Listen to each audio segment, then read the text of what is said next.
Anak itu tidak menangis. Ia hanya berdiri, menahan lapar, seolah sudah terlalu sering ditinggalkan sampai lupa bagaimana caranya meminta. Tangannya gemetar, tapi bukan karena dingin. Matanya kosong, bukan karena lelah, tapi karena sudah lama tidak berharap siapapun datang. Di seberang jalan, seorang wanita turun dari mobil mahal. Langkahnya tegas. Bajunya rapi. Hidupnya terlihat utuh. Ia tidak tahu, di hadapannya berdiri potongan hidup yang pernah ia kehilangan. 5 tahun lalu, seorang anak menghilang. Bukan hanya dari rumah besar, tapi dari pelukan, dari panggilan malam, dari seseorang yang terlalu sibuk untuk menyadari apa yang terlewat. Cerita ini bukan tentang kekayaan. Bukan tentang keajaiban yang datang tiba-tiba. Ini tentang kehilangan yang dipelihara diam-diam, dan pertemuan yang terlalu lama ditunda. Sebelum ceritanya berlanjut, tulis di komentar kamu menonton dari kota mana, dan jangan lupa subscribe channel ini agar kisah-kisah seperti ini terus bisa kita dengarkan bersama. Dan semuanya bermula dari satu malam, saat seorang anak pergi, dan tidak pernah benar-benar dicari dengan cukup cepat. Malam itu seharusnya biasa saja. Lampu-lampu rumah besar masih menyala. Pendingin ruangan berdengung pelan. Jam dinding bergerak seperti biasa, tanpa tahu ada sesuatu yang akan hilang untuk selamanya. Arga terakhir terlihat duduk di ruang keluarga, menunggu. Bajunya sudah diganti piyama. Sepatu kecilnya rapi di dekat tangga. Ia tidak bermain, tidak berlari. Ia hanya menunggu, seperti yang selalu ia lakukan setiap kali ibunya pulang larut. Ratna tidak ada di rumah. Ia berada di kota lain, menghadiri pertemuan penting yang katanya tidak bisa ditinggalkan. Teleponnya sempat menyala sekali, menunjukkan foto Arga yang dikirim pengasuh. Anak itu tersenyum kecil. Tidak rewel. Tidak merengek. Ratna membalas singkat. Hati-hati. Mama pulang besok pagi. Lalu ponsel itu diletakkan, tertutup oleh berkas dan agenda. Tidak ada yang tahu jam berapa Arga berdiri dari sofa. Tidak ada yang tahu apa yang membuatnya melangkah menuju pintu samping rumah. Tidak ada suara pecahan, tidak ada teriakan. Kamera pengawas di sudut halaman sedang mati sejak siang, menunggu teknisi yang belum datang. Yang ada hanya pintu yang tidak terkunci rapat.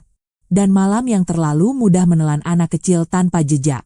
Saat pengasuh menyadari Arga tidak ada di tempat tidur, jam sudah lewat tengah malam. Awalnya ia mengira anak itu tertidur di sudut lain. Ia memanggil pelan, takut membangunkan rumah. Lalu lebih keras. Lalu panik mulai merambat pelan di dada. Nama Arga menggema di lorong panjang rumah itu. Tidak ada jawaban. Satpam berlari. Lampu halaman dinyalakan. Gerbang dibuka. Semua orang bergerak, tapi terlambat menyatu. Mereka mencari dengan cara orang dewasa yang terburu-buru menyalahkan keadaan, bukan diri sendiri. Ratna menerima kabar itu di bandara. Telepon berdering tanpa henti. Suara di seberang gemetar, terpotong, tidak berani mengucapkan kata yang paling ditakuti seorang ibu. Ia pulang malam itu juga. Tidak sempat mengganti baju. Tidak sempat menangis. Mobil melaju kencang di jalan tol, sementara kepalanya kosong, berulang kali menolak kemungkinan terburuk. Rumah itu berubah saat Ratna tiba. Terang, ramai, tapi dingin. Polisi datang. Pertanyaan diajukan. Wajah-wajah mencoba terlihat sigap. Tapi tidak ada satupun yang bisa menjawab satu hal sederhana. Kemana seorang anak kecil pergi di malam hari? Tanpa siapapun melihat, Ratna duduk di sofa yang sama tempat Arga terakhir terlihat. Tangannya gemetar saat menyentuh bantal kecil itu. Masih hangat. Atau mungkin hanya perasaannya yang menolak dingin. Hari berganti tanpa Arga. Spanduk dicetak. Foto disebar. Janji hadiah diumumkan. Ratna berdiri di depan kamera, bicara dengan suara yang dikendalikan sekuat tenaga. Ia tidak ingin terlihat runtuh. Ia ingin orang percaya ia masih sanggup memimpin pencarian. Tapi malam-malam berikutnya berkata lain.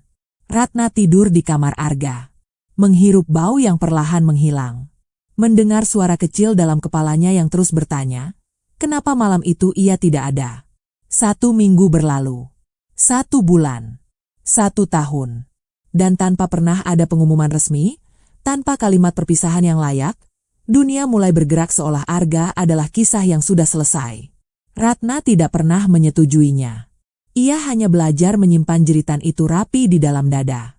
Karena sejak malam itu, bukan hanya Arga yang hilang. Sebagian dari dirinya ikut pergi. Dan tidak pernah benar-benar kembali. Ratna menyadari itu pada pagi ketiga setelah pencarian dihentikan secara diam-diam. Tidak ada pengumuman resmi. Tidak ada kata selesai. Hanya jumlah petugas yang berkurang, telepon yang semakin jarang berdering, dan tatapan orang-orang yang mulai berubah dari peduli menjadi iba. Ia berdiri di depan cermin kamar mandi, menatap wajahnya sendiri. Tidak ada air mata. Tidak ada mata sembab. Wajah itu terlihat rapi, terkendali, dan asing. Ratna mencuci wajahnya lama, seolah berharap air bisa menghapus sesuatu yang tertinggal di sana. Tapi yang hilang bukan di kulit. Yang pergi jauh lebih dalam. Pagi itu, ia memutuskan kembali bekerja. Semua orang terkejut. Asisten pribadinya mencoba menahan, menyarankan cuti, menyinggung kondisi mental. Ratna hanya mengangguk singkat. Suaranya tenang saat berkata, hidup harus tetap berjalan. Ia mengucapkannya seperti kalimat hafalan, bukan keyakinan. Di kantor, Ratna kembali menjadi dirinya yang lama. Tegas. Fokus. Tidak memberi ruang untuk pertanyaan pribadi. Rapat berjalan seperti biasa. Proyek dibahas. Angka dipresentasikan. Tidak ada satupun yang menyebut nama Arga. Dan justru disitulah Luka mulai bekerja lebih keras. Setiap kali pintu rapat tertutup, Ratna merasa dunia mengecil. Setiap kursi kosong mengingatkannya pada kursi makan kecil di rumah. Setiap jam dinding membuat dadanya mengencang. Karena jam selalu bergerak, sementara satu bagian hidupnya tertinggal. Ia mulai pulang lebih malam. Bukan karena pekerjaan, tapi karena rumah terlalu sunyi untuk dihadapi. Di rumah, kamar Arga tetap terkunci. Tidak ada yang berani masuk tanpa izin Ratna. Pengasuh membersihkan bagian lain rumah dengan hati-hati, seolah setiap langkah bisa memicu ledakan emosi yang tak pernah benar-benar keluar. Ratna jarang berbicara. Jika bicara, seperlunya. Malam-malamnya diisi dengan berkas pencarian pribadi. Ia membayar tim sendiri. Mantan aparat.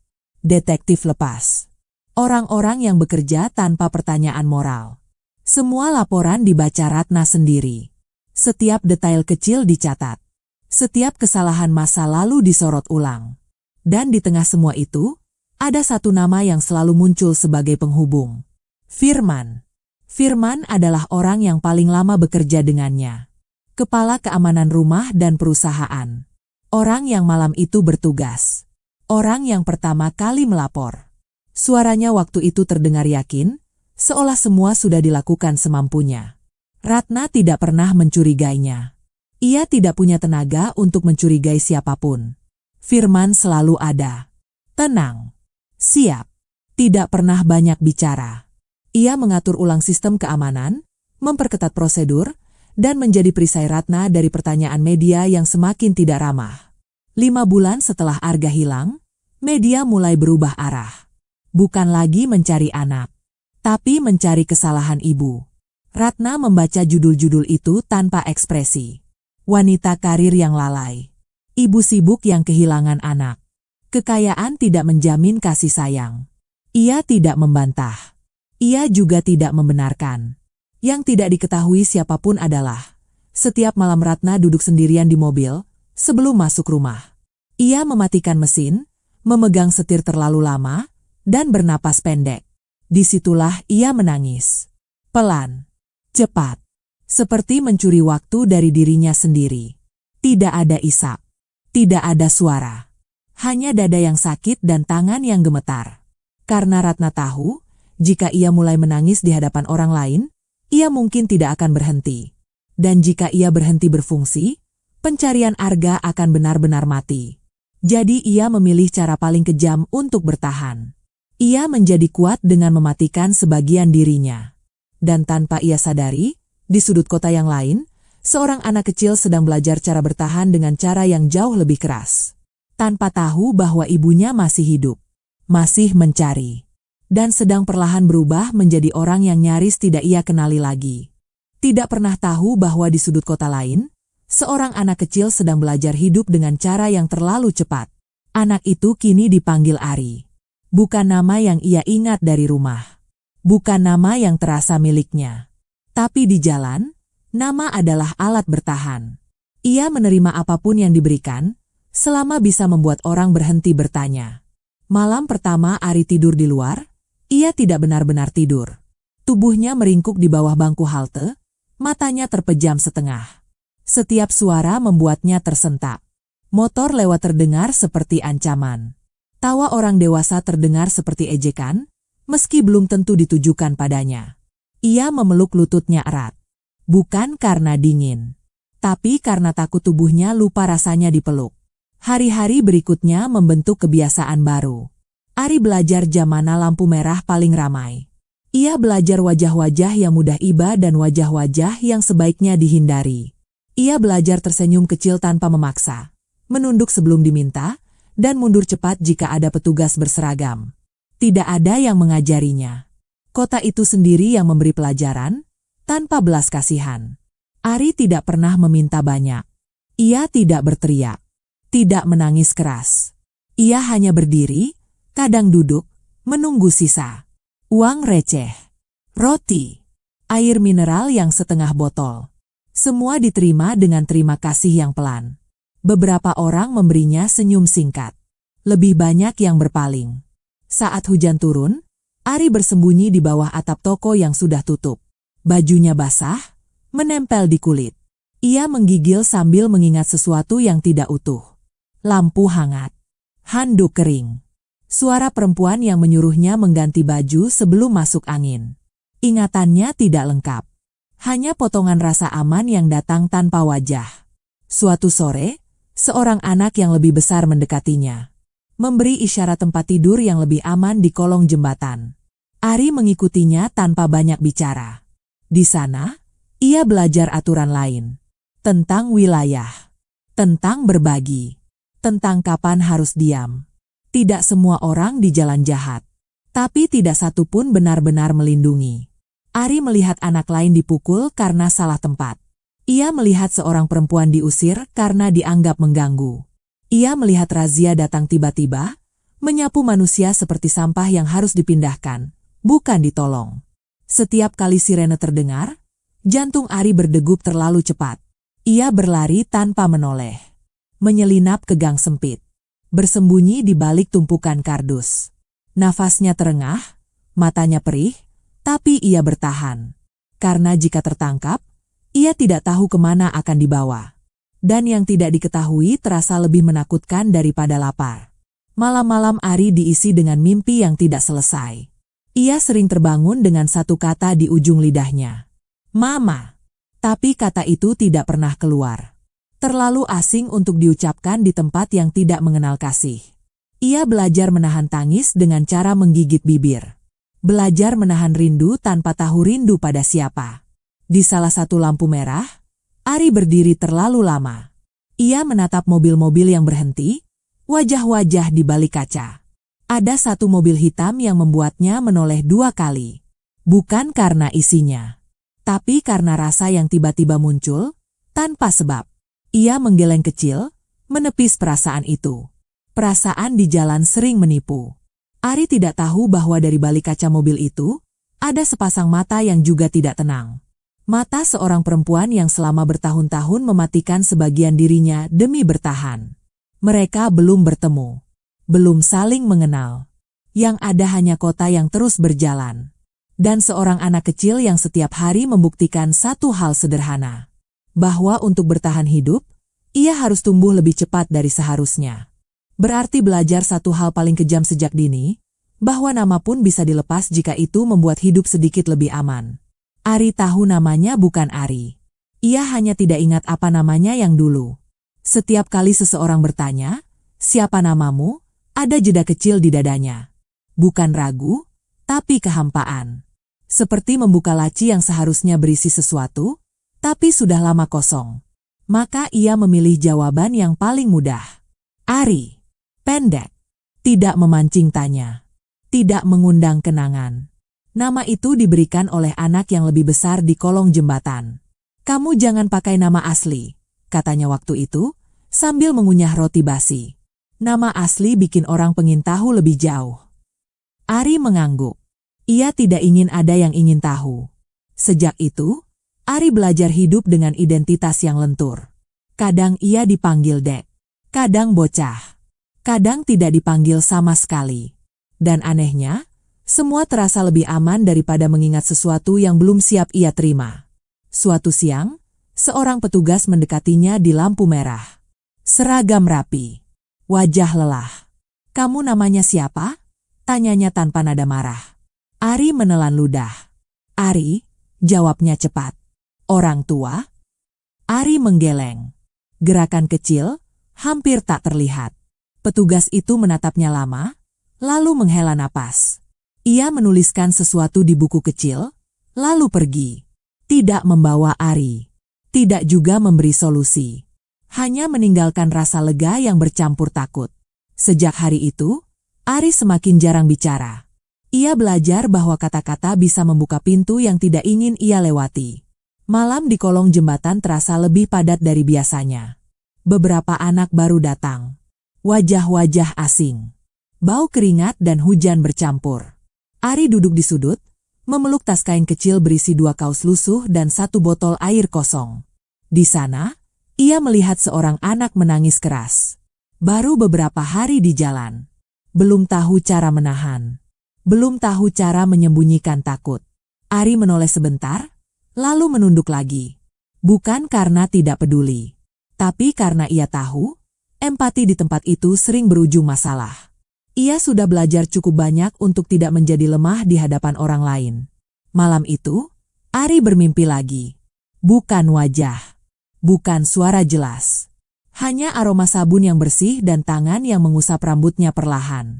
Ia terbangun dengan dada sesak dan mata basah. Tangis tertahan di tenggorokan, dipaksa turun kembali. Ia tidak ingat nama perempuan itu. Tapi tubuhnya ingat rasa aman.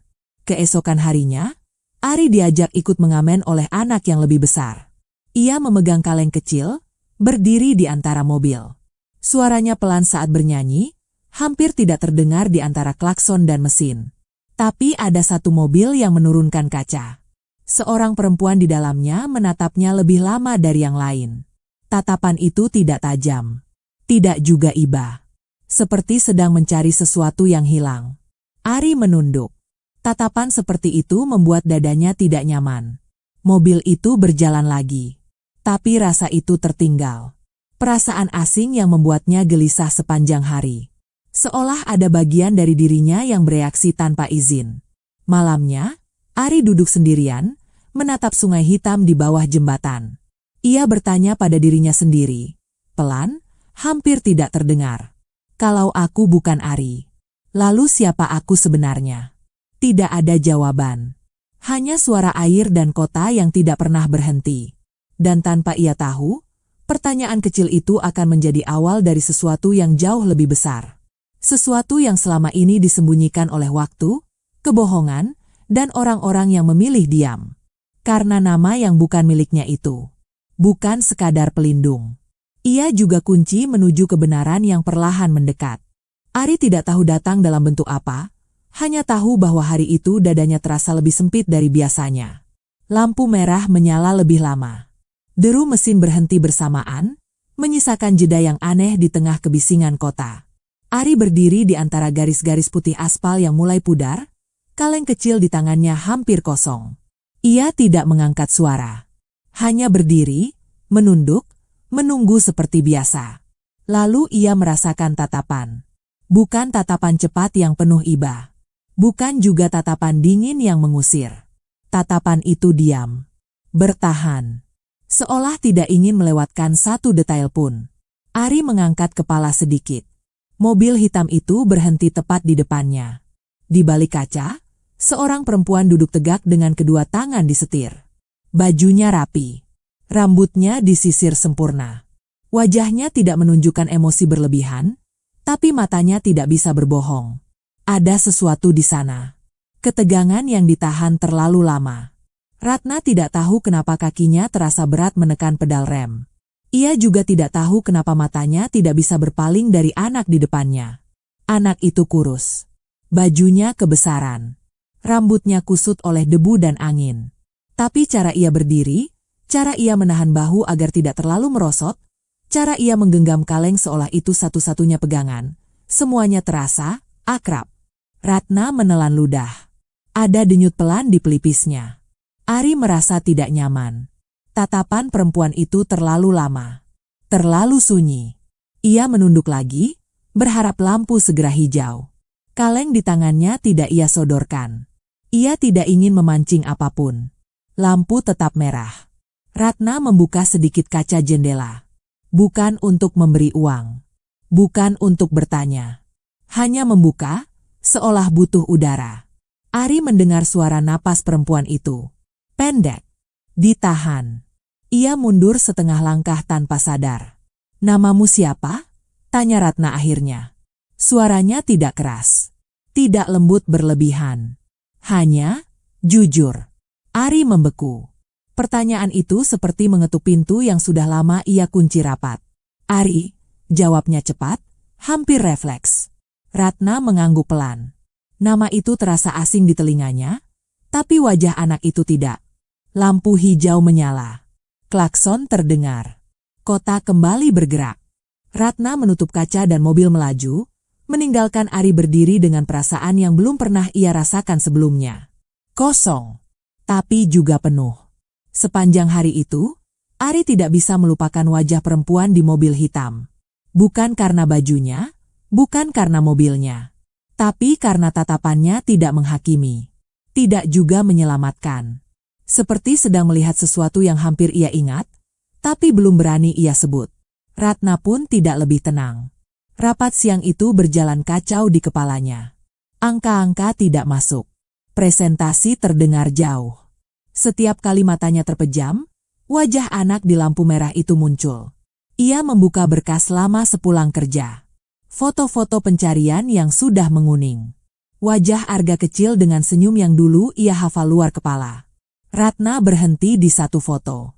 Bukan karena wajahnya sama, tapi karena sorot matanya. Ia menutup map itu dengan tangan gemetar. Tidak. Ia menegur dirinya sendiri. Terlalu banyak harapan palsu yang pernah melukainya. Malamnya, Ari duduk di kolong jembatan lebih lama dari biasanya. Ia tidak ikut mengamen.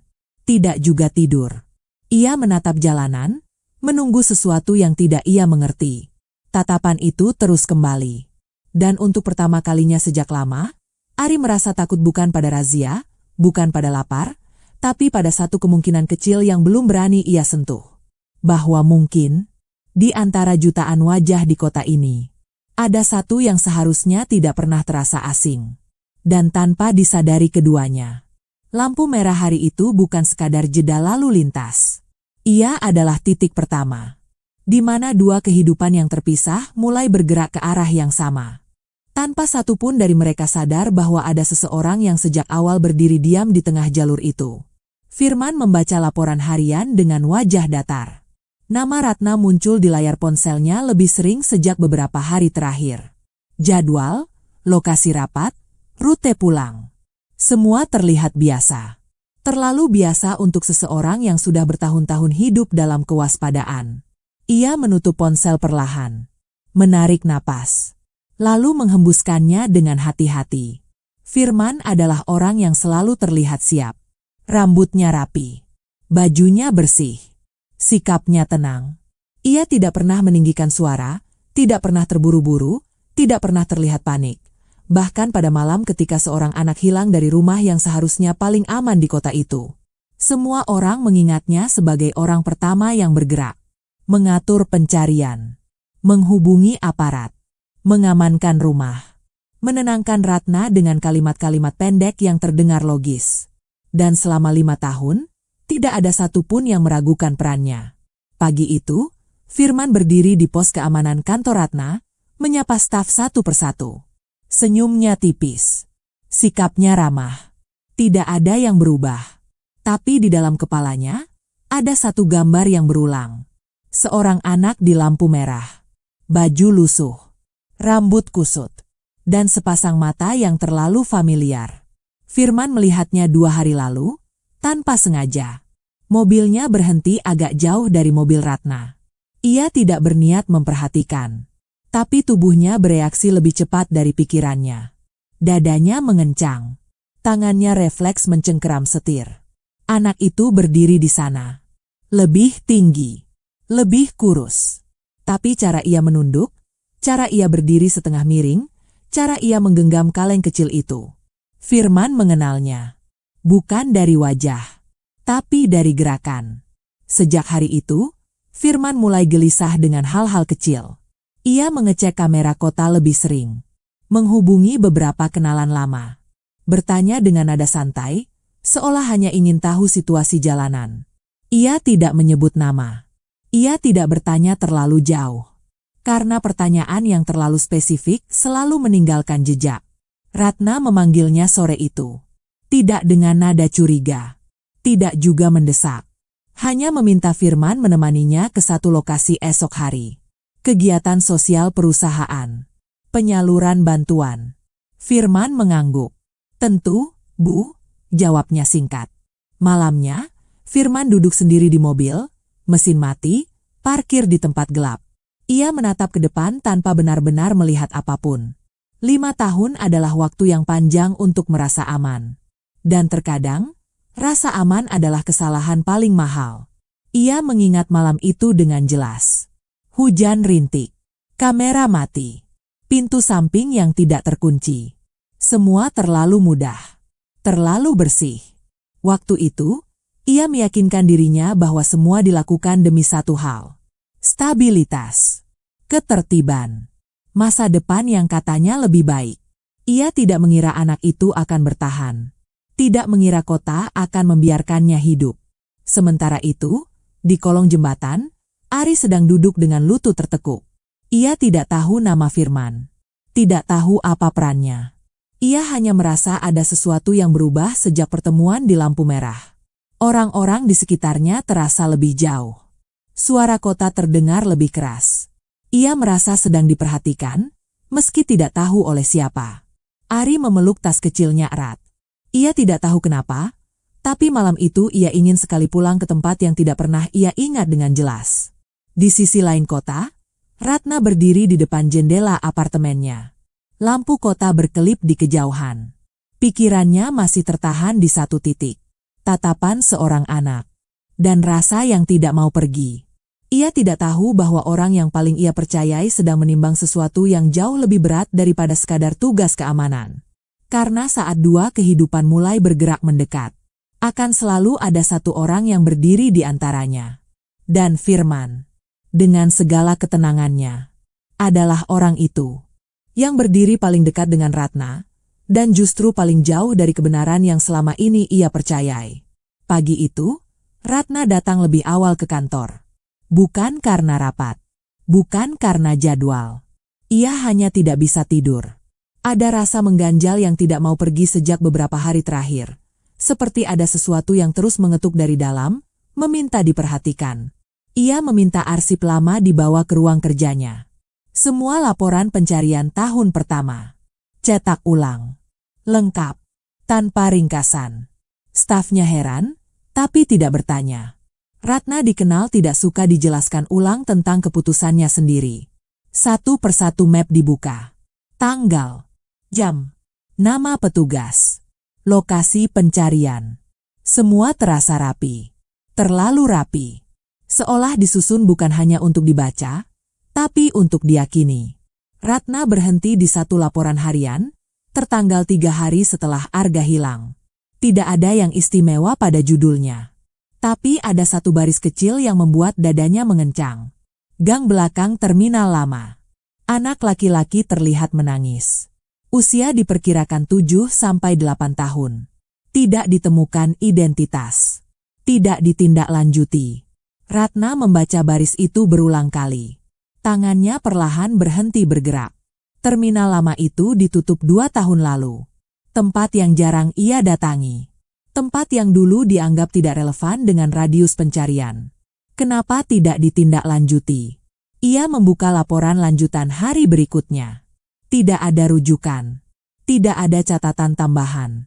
Seolah temuan itu menguap begitu saja. Ratna menekan tombol interkom. Memanggil asistennya. Meminta penjelasan. Jawaban yang datang tidak memuaskan. Laporan itu berasal dari unit lapangan yang kini sudah dibubarkan. Personelnya berpindah. Beberapa pensiun. Dan satu nama muncul sebagai penghubung terakhir. Firman. Ratna menyandarkan punggung ke kursi. Ia tidak langsung memanggil Firman. Tidak menuduh. Tidak juga menyimpulkan. Ia hanya diam, membiarkan satu kemungkinan kecil tumbuh pelan di kepalanya. Kemungkinan yang membuat napasnya berat. Sementara itu, Firman sedang berada di lapangan. Mengawasi persiapan kegiatan sosial perusahaan. Tenda berdiri. Paket bantuan disusun.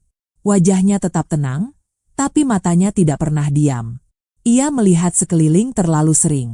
Seperti sedang memastikan sesuatu tidak muncul di tempat yang salah. Ketika ponselnya bergetar, Firman tahu sebelum melihat layar. Nama Ratna muncul. Iya, Bu, jawabnya cepat. Firman, suara Ratna terdengar datar. Kamu masih ingat laporan awal pencarian Arga? Firman diam sepersekian detik terlalu lama. Saya ingat, Bu. Terminal lama, lanjut Ratna. Ada temuan anak di sana. Hari ketiga. Hening. Bukan hening sambungan, tapi hening yang berat. Itu sudah ditindaklanjuti, jawab Firman akhirnya. Suaranya tetap stabil. Terlatih.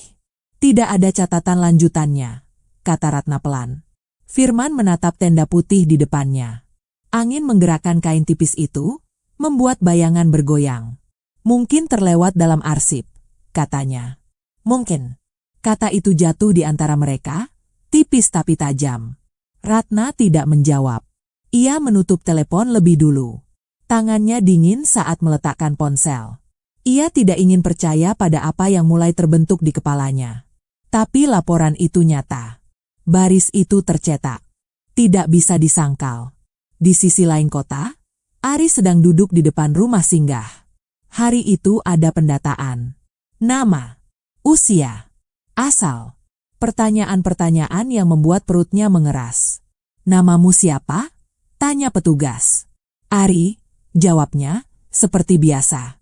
Petugas menulis. Lalu berhenti. Pernah punya nama lain? Ari mengangkat bahu. Ia tidak tahu harus menjawab apa. Sore itu, Ratna berdiri di depan jendela kantornya lagi. Kota terlihat sama seperti kemarin. Sibuk. Tidak peduli. Tapi di dalam dirinya, sesuatu sudah bergeser. Ia tidak lagi melihat masa lalu sebagai sesuatu yang tertutup. Ada celah. Ada laporan yang terlambat dibaca. Ada pertanyaan yang terlalu lama dibiarkan. Dan jika benar selama ini ada satu detail kecil yang diabaikan, maka kehilangan itu bukan hanya karena waktu, melainkan karena seseorang yang memilih untuk tidak membuka pintu saat kebenaran mengetuk. Ratna menarik napas panjang. Untuk pertama kalinya sejak 5 tahun lalu, ia tidak hanya merasa kehilangan. Ia mulai merasa dikhianati. Ia tidak menunggu lama. Insting yang selama ini ia tekan mulai berbicara lagi. Ratna meminta jadwal kegiatan sosial dipercepat. Bukan untuk pencitraan. Bukan untuk liputan. Ia ingin berada di lapangan. Melihat langsung. Merasakan denyut kota yang selama ini hanya ia lihat dari balik kaca. Firman mendampinginya seperti biasa. Tenang. Sigap. Jaraknya pas. Tidak terlalu dekat, tidak terlalu jauh. Tapi bagi Ratna, kehadiran Firman kini terasa berbeda. Setiap geraknya seperti bayangan yang ikut bergerak, tapi tidak lagi memberinya rasa aman. Mereka tiba di sebuah persimpangan padat menjelang sore. Tempat yang dikenal rawan. Tempat yang sering jadi sasaran razia mendadak. Tenda bantuan didirikan di trotoar. Paket dibagikan cepat. Orang-orang datang, lalu pergi. Ratna menyapa dengan senyum tipis. Matanya tidak berhenti bergerak. Dan di tengah kerumunan itu, Ratna melihatnya. Ari berdiri agak jauh, ragu untuk mendekat. Bajunya masih lusuh, tapi lebih bersih dari biasanya. Ia tidak mengamen. Ia hanya memperhatikan.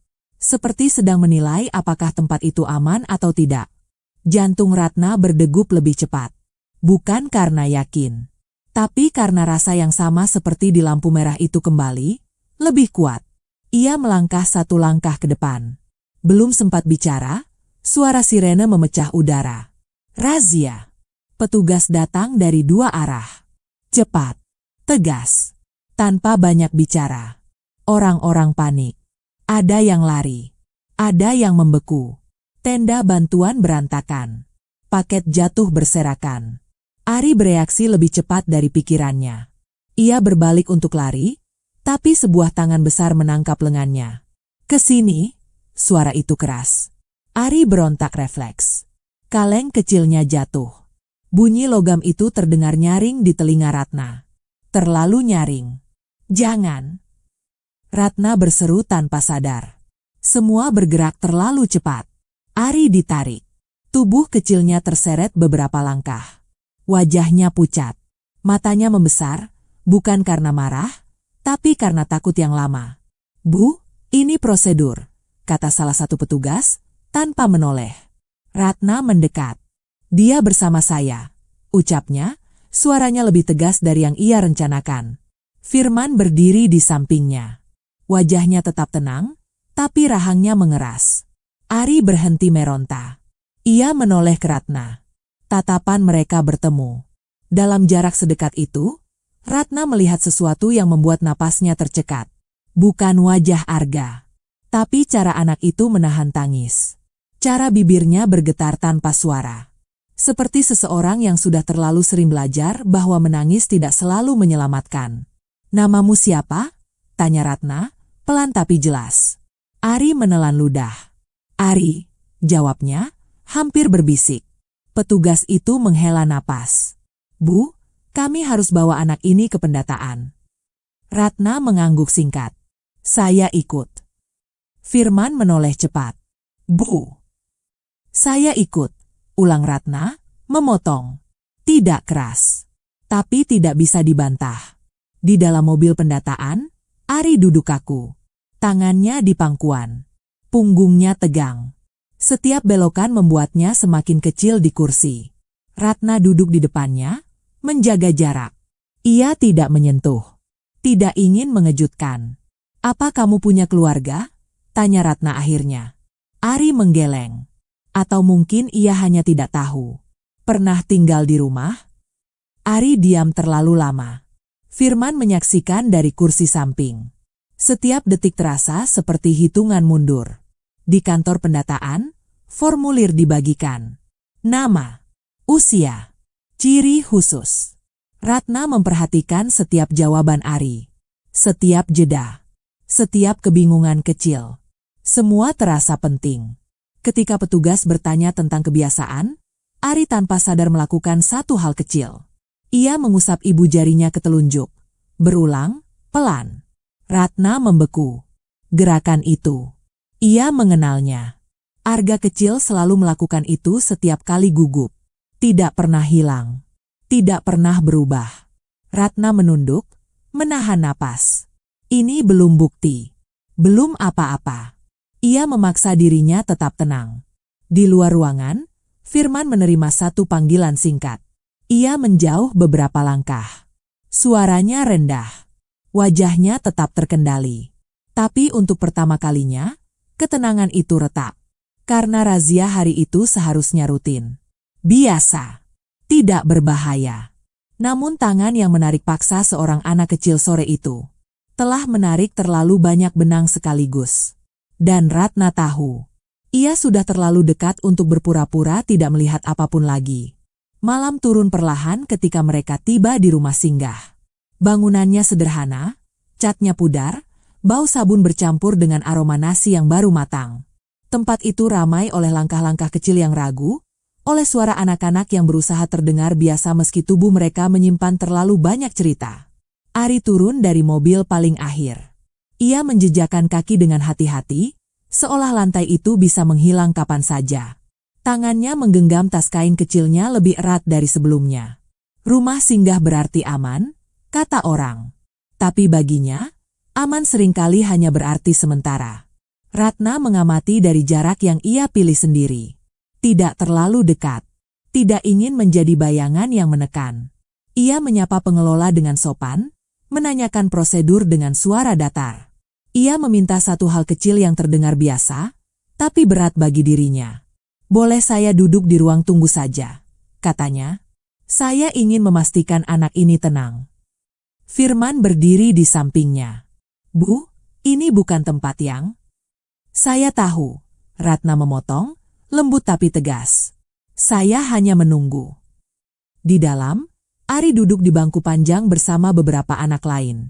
Ada yang tertawa pelan, ada yang menatap lantai. Seorang pengasuh memberikan handuk dan menunjuk kamar mandi. Ari mengangguk, tapi tidak bergerak. Ratna melihatnya menunda. Menunggu siapapun memberi isyarat bahwa ia tidak akan ditinggalkan lagi. Ia berdiri. Melangkah 2 langkah. Lalu berhenti. Tidak menyentuh. Tidak memerintah.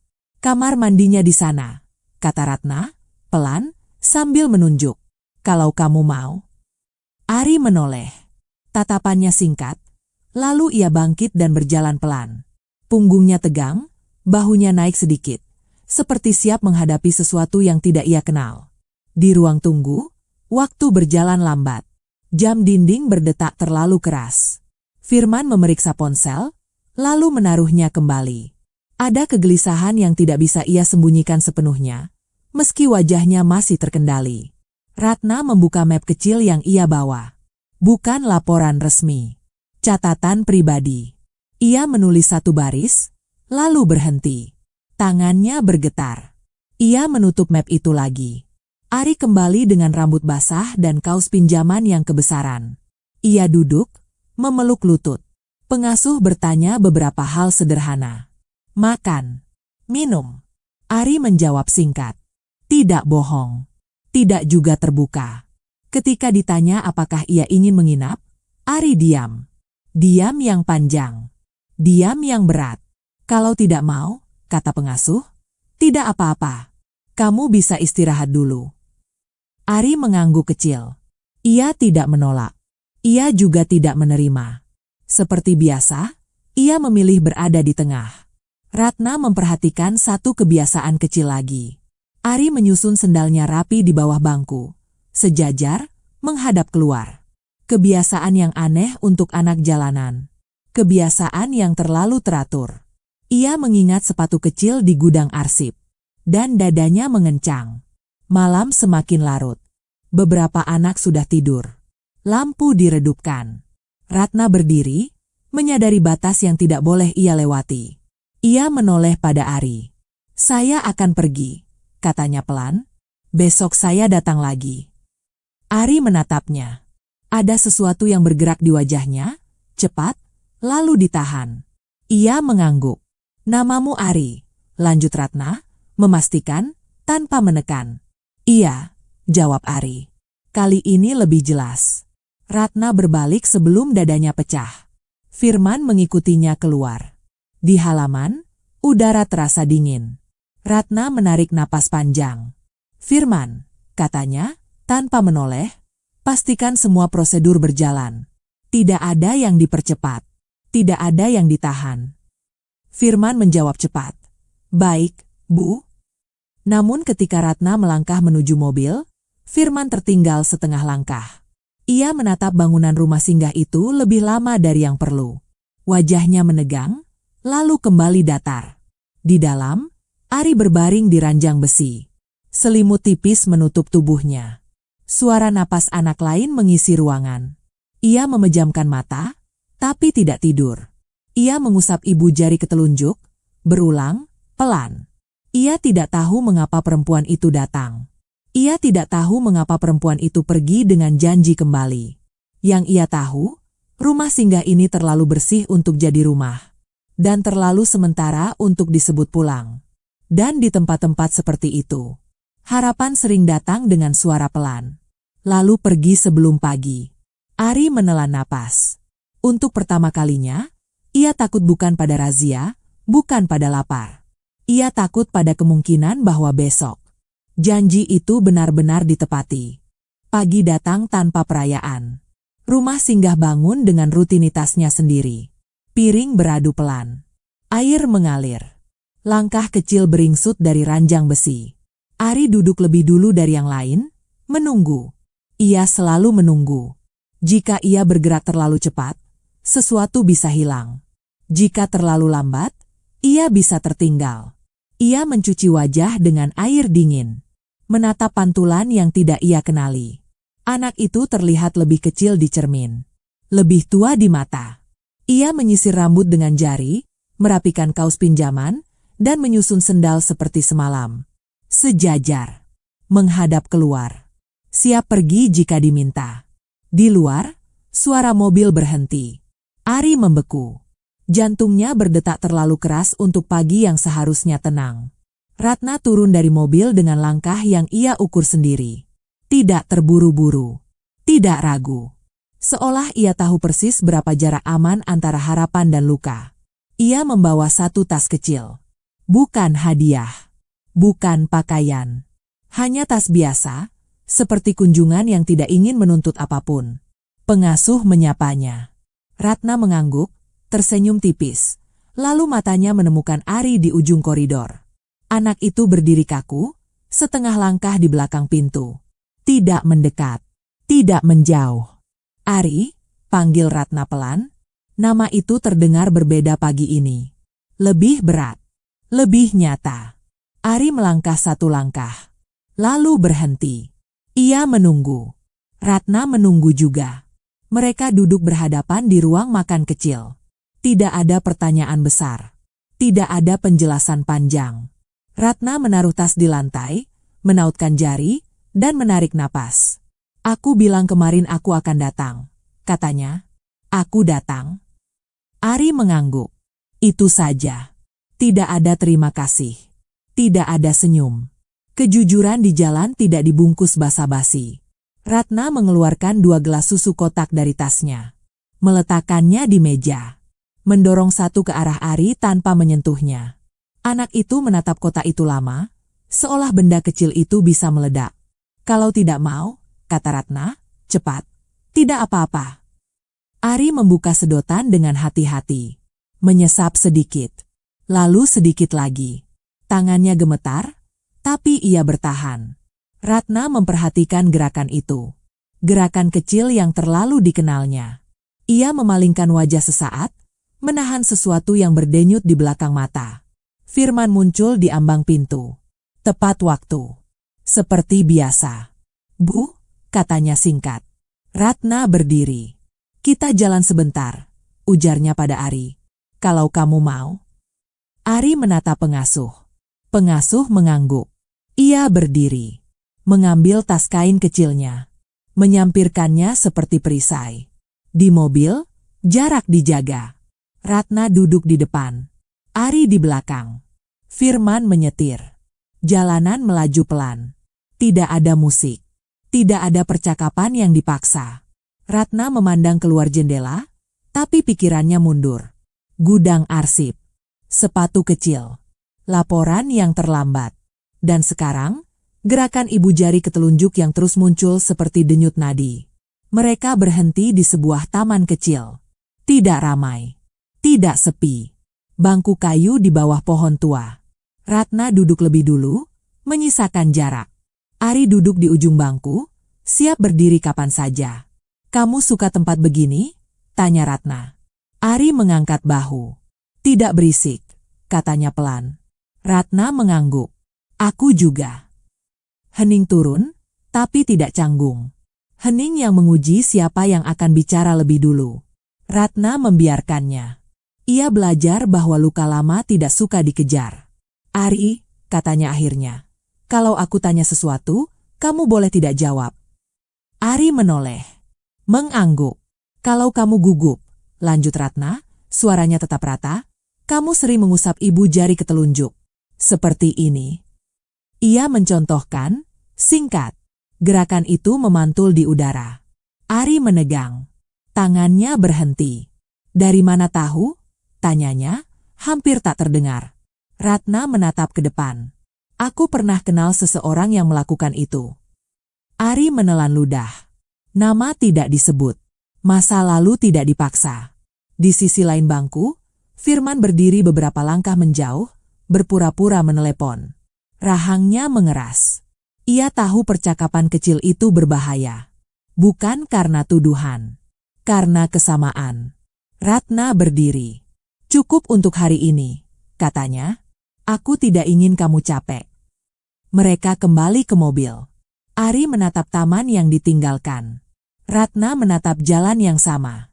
Dua arah yang terasa makin dekat. Di rumah singgah, Ratna menunduk pada Ari. Aku akan datang lagi, katanya. Tidak berjanji waktu. Tidak mengikat. Ari mengangguk. Takutnya belum pergi. Tapi kini ia bercampur sesuatu yang lain. Rasa ingin tahu yang sakit. Saat mobil menjauh, Ratna memejamkan mata. Denyut itu kembali. Luka lama yang selama ini ia ikat rapi mulai berdenyut. Pelan tapi pasti. Dan ketika luka lama berdenyut, ia tidak meminta diobati. Ia meminta diakui. Ratna membuka mata.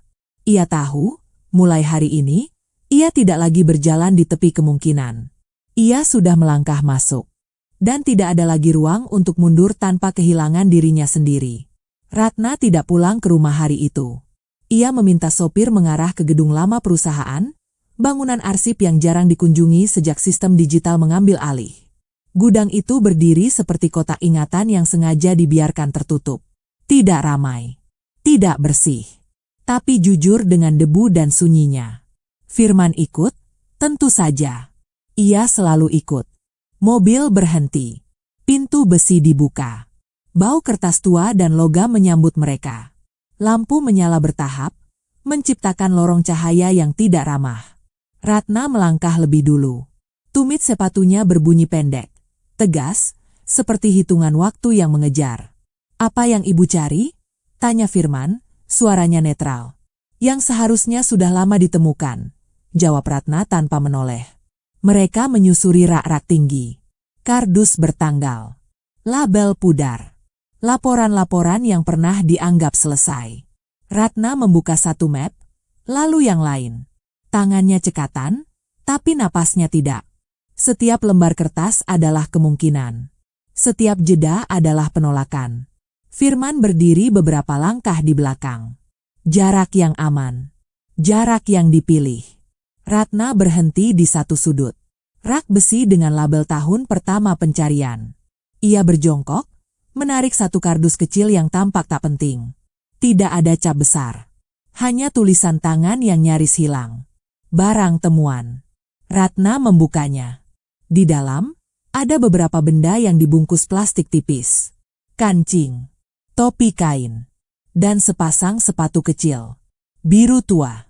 Ujungnya sedikit terkelupas. Tali putih yang sudah menguning. Dunia mengecil. Ratna memegang sepatu itu dengan dua tangan. Tidak gemetar. Tidak jatuh. Ia terlalu tenang untuk momen seperti ini. Ketika sesuatu terlalu dekat dengan kebenaran, tubuh sering memilih diam. Sepatu itu bukan bukti resmi.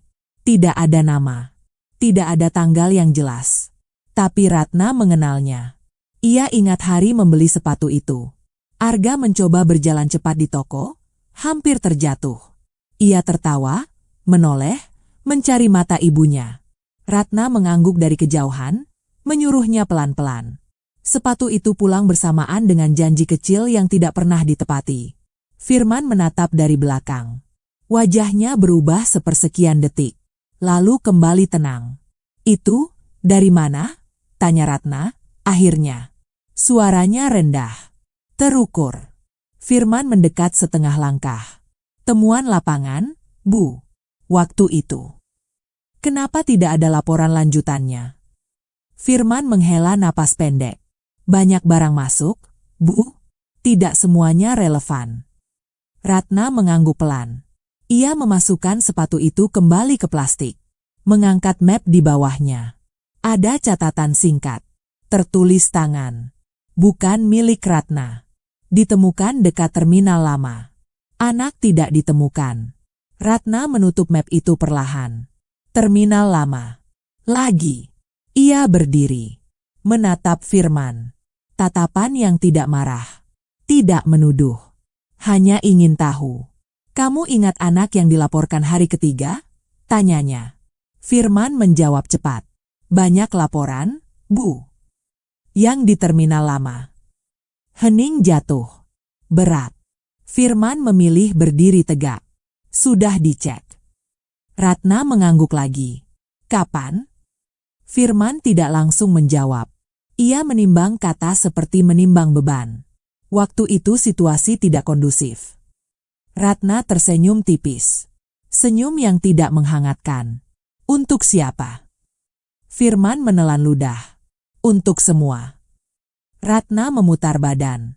Mengembalikan kardus kerak, tapi tidak di tempat semula. Ia menyelipkannya ke dalam tasnya. Gerakannya tegas. Diputuskan. Aku akan bawa ini, katanya. Firman mengangkat tangan setengah. Bu, itu arsip perusahaan. Ratna menoleh. Dan aku pemiliknya. Firman menurunkan tangan. Mereka keluar tanpa bicara. Lampu gudang dipadamkan satu persatu. Gelap menelan rak-rak yang kembali menjadi rahasia. Di mobil, tidak ada musik. Tidak ada percakapan. Jalanan terasa lebih sempit dari biasanya. Ratna menatap sepatu kecil itu di pangkuannya. Ia tidak menangis. Ia tidak berteriak. Yang datang adalah kelelahan yang sangat tua. Firman menyetir dengan kedua tangan di setir. Rahangnya mengeras. Ia tahu apa arti sepatu itu. Ia juga tahu, sepatu tidak berbicara. Oranglah yang melakukannya. Ponsel Firman bergetar. Ia mengabaikannya. Untuk pertama kalinya, ia berharap waktu berhenti. Di rumah singgah, Ari sedang belajar mengikat tali sepatu pinjaman. Tangannya lambat. Ia mengusap ibu jari ketelunjuk, lalu mencoba lagi. Pengasuh memperhatikannya dari jauh, membiarkan. Ari, kata seorang anak lain, besok kamu ikut. Ari mengangguk, ragu. Ia tidak tahu ikut kemana. Ia hanya tahu, ada sesuatu yang bergerak. Malam itu, Ratna duduk sendirian di ruang kerja rumahnya. Sepatu kecil diletakkan di meja. Ia menyalakan lampu, mematikan yang lain. Cahaya jatuh tepat pada ujung sepatu yang terkelupas. Ia menyentuhnya sekali.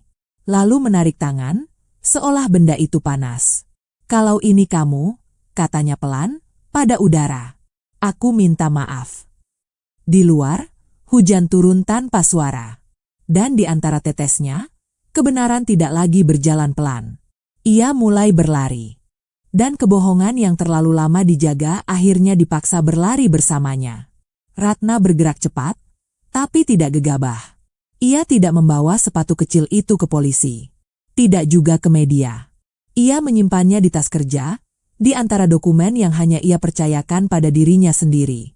Langkah pertamanya bukan teriakan, melainkan keheningan yang terencana. Pagi itu, Ratna memanggil satu orang yang tidak pernah masuk lingkaran pencarian Arga. Seorang auditor internal lama yang kini bekerja independen. Ia tidak menjelaskan semuanya. Hanya satu perintah sederhana. Cari semua laporan lapangan tahun pertama. Cocokkan waktu, lokasi, dan orang yang menandatangani. Jangan beritahu siapapun. Telepon ditutup. Ratna menatap dinding beberapa detik, lalu berdiri. Tangannya stabil. Dadanya tidak. Firman datang seperti biasa. Tepat waktu. Rapi. Tenang. Ia berdiri di ambang pintu ruang kerja Ratna, menunggu instruksi. Di matanya, Ratna melihat sesuatu yang tidak pernah ia perhatikan sebelumnya. Bukan rasa bersalah. Bukan juga ketakutan. Melainkan kesiapan. Seperti seseorang yang sudah lama menyiapkan kemungkinan terburuk. Kita ke terminal lama, kata Ratna singkat. Firman mengangguk. Baik, Bu. Perjalanan berlangsung dalam diam. Kota berderak di luar jendela, tetapi di dalam mobil, hanya ada napas yang dijaga. Ratna menatap lurus ke depan. Firman menyetir tanpa salah. Setiap belokan terasa seperti ulang tahun yang terlewat. Terminal lama menyambut mereka dengan bau karat dan sisa hujan. Tempat itu lebih kecil dari yang Ratna bayangkan. Lebih sempit. Lebih mungkin. Ia menutup mata sejenak, membayangkan seorang anak kecil berdiri kebingungan, memeluk dirinya sendiri. Di sini, kata Firman, menunjuk area di belakang bangunan. Dulu. Ratna turun. Tanah lembab. Rumput liar. Tidak ada yang istimewa. Dan justru itu yang mengerikan. Tempat biasa, untuk kejadian yang luar biasa. Siapa petugas lapangan hari itu? Tanya Ratna. Firman menjawab cepat. Tim lama. Sudah tidak aktif. Nama. Firman menyebutkan 2 nama. Ratna mengangguk. Ia menyimpan. Kamu bicara dengan mereka setelah itu? Lanjutnya. Firman diam sepersekian detik. Ada laporan. Ratna berbalik. Menatapnya. Laporan bukan jawaban. Firman menarik napas. Saya melakukan sesuai prosedur. Ratna tidak membantah. Ia tidak perlu. Kebohongan yang dijaga lama sering runtuh oleh pertanyaan yang tidak mengejar. Malamnya, Ratna menerima panggilan. Auditor itu berbicara singkat, padat. Ada celah waktu. Ada laporan yang ditutup tanpa rujukan lanjutan. Ada persetujuan lisan yang tidak tercatat. Dan semuanya berhenti di satu meja, kata auditor itu. Meja keamanan. Ratna menutup mata. Meja Firman. Ia tidak memanggil Firman malam itu. Ia menunggu. Di sisi lain kota, Firman duduk sendirian di mobil. Mesin mati. Lampu mati. Ponselnya bergetar berkali-kali. Ia mengabaikan semuanya. Wajahnya di kaca spion terlihat lebih tua. Kerutan di dahi yang selama ini tersembunyi kini menetap. Ia mengingat malam itu dengan cara yang selalu ia hindari. Bukan sebagai kejahatan, tapi sebagai keputusan. Anak itu ditemukan menangis. Sendirian. Kotor. Tak ada identitas. Firman tahu siapa anak itu. Ia tahu apa artinya jika anak itu kembali. Dunia Ratna akan runtuh. Perusahaan akan goyah. Segalanya akan menjadi kacau. Dan ia memilih menunda. Menit menjadi jam. Jam menjadi hari. Hari menjadi kebiasaan.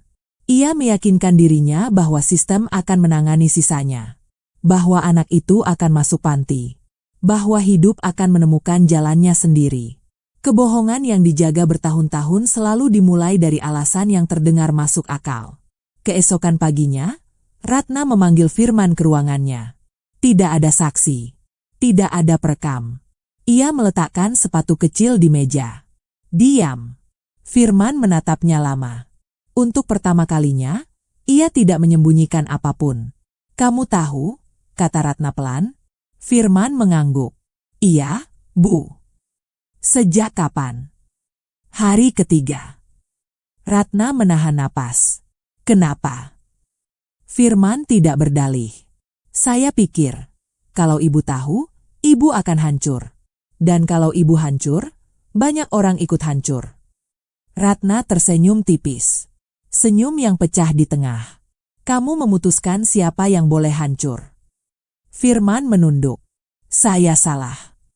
Ratna berdiri. Ia tidak berteriak. Ia tidak menangis. Ia mengambil sepatu kecil itu, memasukkannya kembali ke tas. Kamu akan mundur, katanya. Hari ini. Firman mengangguk. Tidak membantah. Tidak memohon. Di rumah singgah, Ari menerima kabar bahwa ia akan dipindahkan sementara ke tempat yang lebih aman. Ia mengangguk. Seperti biasa. Perpindahan adalah bahasa yang ia pahami. Tapi kali ini, perutnya melilit. Ia mengusap ibu jari ketelunjuk. Berhenti. Mengusap lagi. Ratna berdiri di halaman rumah singgah sore itu. Ia tidak masuk. Ia menunggu. Ketika Ari muncul dengan tas kain kecilnya, Ratna berlutut, menjaga jarak. Aku tidak akan menghilang, katanya pelan. Tidak lagi. Ari menatapnya. Untuk pertama kalinya, ia bertanya, kenapa? Ratna tidak menjawab. Belum. Karena kebohongan yang dijaga bertahun-tahun tidak runtuh dengan satu pengakuan. Ia runtuh dengan keberanian untuk menghadapi akibatnya. Dan Ratna tahu. Lari yang ia mulai kini mengarah ke satu tempat figuring yang tidak bisa ia hindari lagi. Pertemuan. Kata itu berdiri sendirian di kepala Ratna sepanjang malam, seperti pintu yang tidak terkunci tapi belum juga didorong. Ia tidak tidur.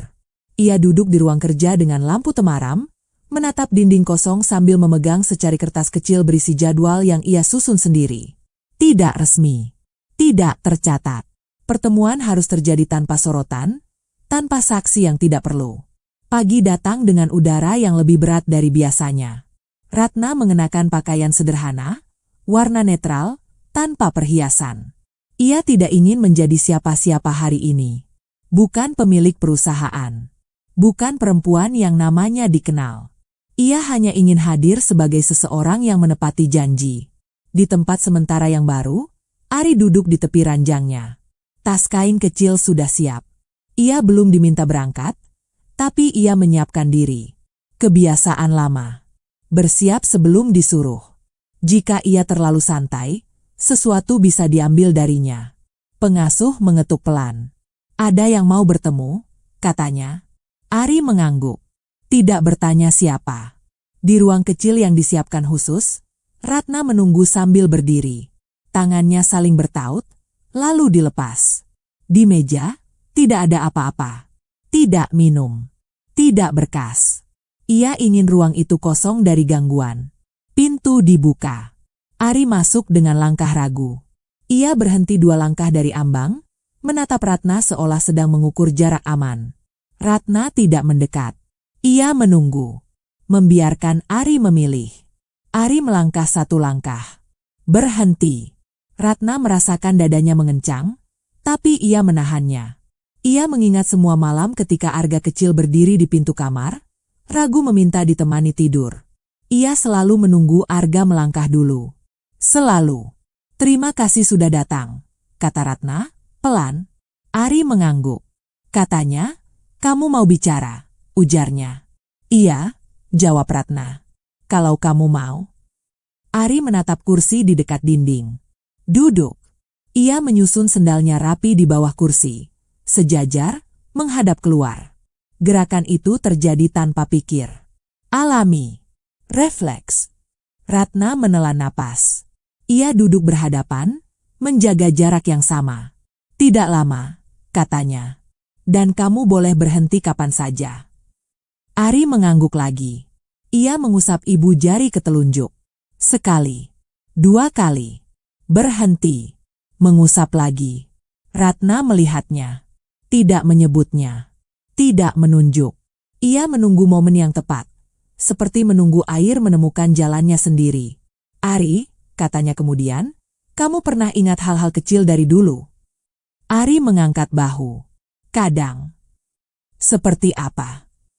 Bau sabun, jawab Ari cepat, seolah sudah lama menyimpan itu. Dan lampu yang hangat. Ratna menutup mata sepersekian detik. Lampu tidur Arga selalu ia nyalakan setengah. Tidak pernah penuh. Ada satu kebiasaan, lanjut Ratna, suaranya tetap rata, yang sering kamu lakukan saat gugup. Ari menegang. Tangannya berhenti. Tidak apa-apa, Ratna menambahkan cepat. Aku tidak minta kamu jelaskan. Ari mengangguk. Ia mengusap ibu jari ke telunjuk lagi, lebih cepat. Lalu berhenti. Ratna mengeluarkan sesuatu dari tasnya. Bukan sepatu kecil itu. Ia memilih yang lain. Sebuah foto lama, sudah pudar, disimpan di plastik bening. Ia meletakkannya di meja, memutar sedikit agar Ari bisa melihat. Di foto itu, seorang anak kecil duduk di lantai ruang keluarga. Tangannya di pangkuan. Ibu jarinya mengusap telunjuk. Wajahnya serius, tapi matanya hidup. Ari menatap foto itu lama. Dunia terasa menyempit. Dia, siapa? Tanyanya pelan. Ratna tidak menjawab segera. Menurutmu siapa? Balasnya. Ari menelan ludah. Mirip, aku. Ratna mengangguk. Iya. Hening jatuh, tebal. Ari meraih foto itu dengan ujung jari, seolah takut merusaknya. Dadanya naik turun cepat. Aku sering melakukan itu, katanya. Katanya, aneh. Ratna tersenyum tipis. Tidak aneh. Itu cara tubuhmu menenangkan diri. Ari menatap Ratna. Untuk pertama kalinya, Tatapannya tidak mencari jalan keluar. Ia mencari jawaban. "Kenapa kamu tahu?" tanyanya. Ratna menarik napas panjang. "Karena aku pernah menenangkan anak itu," katanya.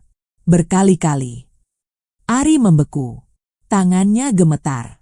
"Aku tidak bilang kamu dia," Ratna menambahkan cepat. "Aku hanya bilang, ada kesamaan yang tidak bisa diabaikan."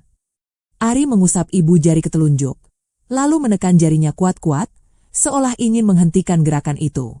"Kalau aku dia," katanya pelan, "kenapa aku di sini?" Ratna tidak menghindar. "Karena ada orang yang membuat keputusan buruk," jawabnya. "Dan karena aku terlalu percaya." Ari menatap lantai. Napasnya pendek. "Namaku Ari," katanya, seperti mengingatkan dirinya sendiri.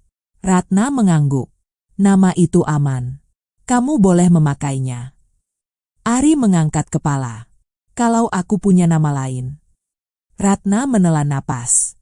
"Kamu punya," katanya pelan, "tapi kamu tidak harus memakainya hari ini." Air mata muncul di mata Ari, cepat dan tak terduga. Ia mengusapnya kasar.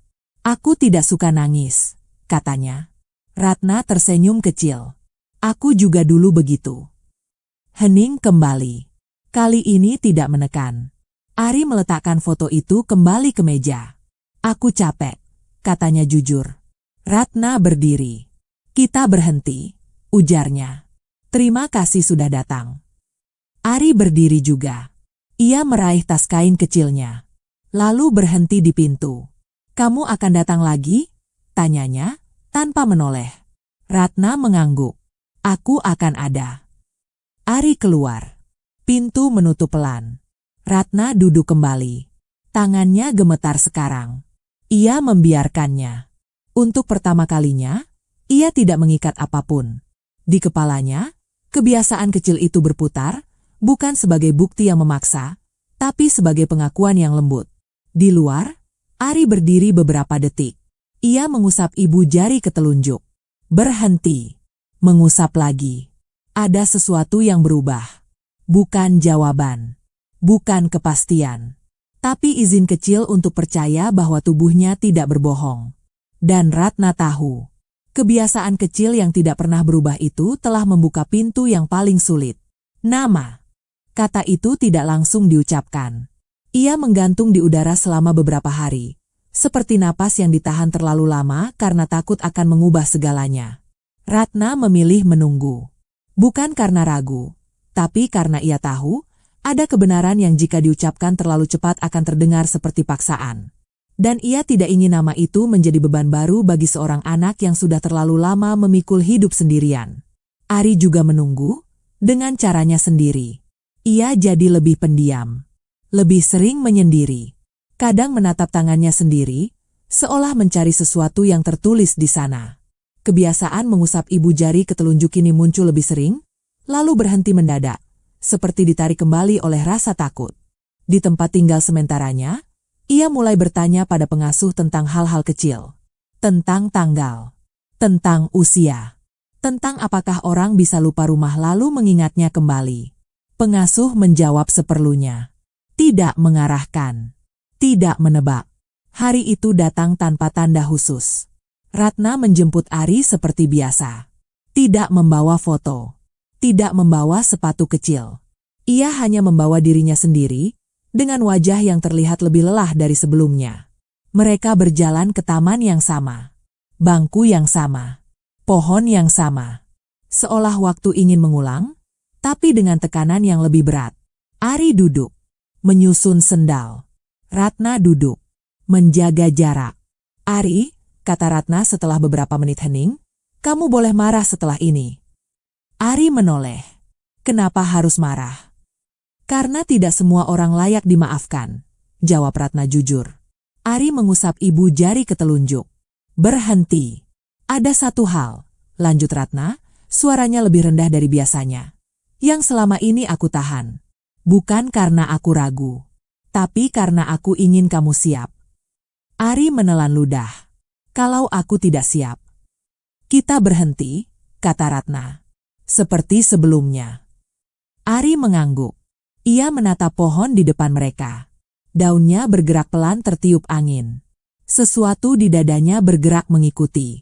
Aku sering mimpi, katanya tiba-tiba. Ada yang manggil aku. Pelan.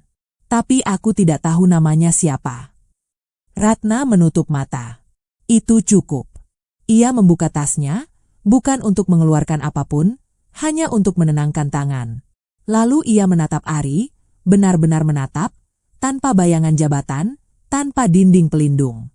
Namamu, katanya pelan, bukan Ari. Ari membeku.